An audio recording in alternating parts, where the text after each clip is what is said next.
Vdekja vetëm se duhet qenë sinqert me Zotin xhallal xhelaluhu. A do vjen vdekja? Do vjen. A do vjen minutë e fundit? Do vjen. Allahu xhallal xhelaluhu thotë ju nuk do të keni qetësi, nuk do të keni rahat, përderisa nuk përmirësoheni. Edhe kur nuk përmirësoheni, atëherë Allahu xhallal xhelaluhu bën sebeb si edhe të njerëz që me në drejtone që vetëm do në hapin të lëshën. Absolutisht qetësia. Edhe që ndo njani mas tjetrit ndrohet edhe. Amo ne do të përmirësohemi mes njëri tjetrit. Se cili të do ta përmirësoj vetën e vetë. A ka bon vaki për shumë që njëri prej nesh familja vetë këtë humë besimin në këtë njëri. Dhe të besojmë familje jo. Fajnë e ka shteti. Jo. Fajnë e ka lërgimi për një Zotit që në zhërë. E vërtetë se Allahu që në zhërë këtë ditë të mdoja, të veçanta, i ka madhru vetë. Vetë ju ka dhamë vlerë.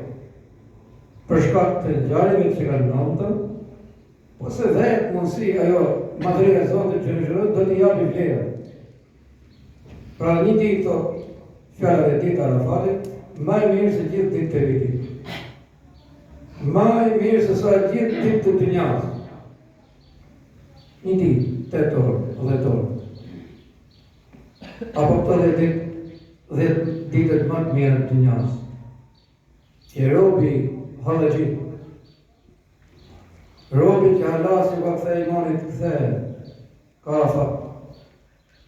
kafa, deri sa në janë marok të ditë të orë, kafa që këthe. Që mos t'i dhej fundi. Fundi është ditë mërshëm. Fundi në më halë i zemine me tjetë me durë në gjinë. Apo me tjetë me durë në gjellë. Apo me tjetë në gjumë.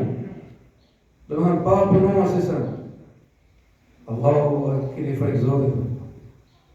Keni frikë Zotit. Mos t'i kaloj se minut. Dhe kur dojtë të vejë minut, t'ju kemi me besim të Zotit që në zhëllaru.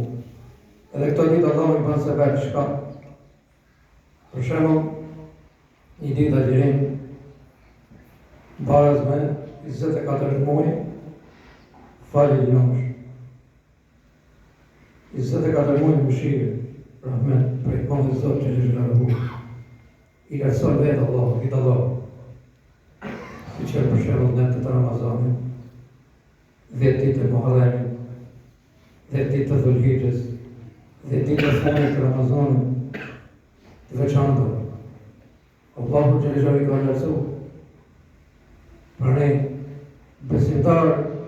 besimtare, mas flenë gjumë, ti është nga dishmëri se Allahu pejgamberi më falë sallallahu alaihi wasallam thotë asaj që po e mqifemi do t'ju zëjmë.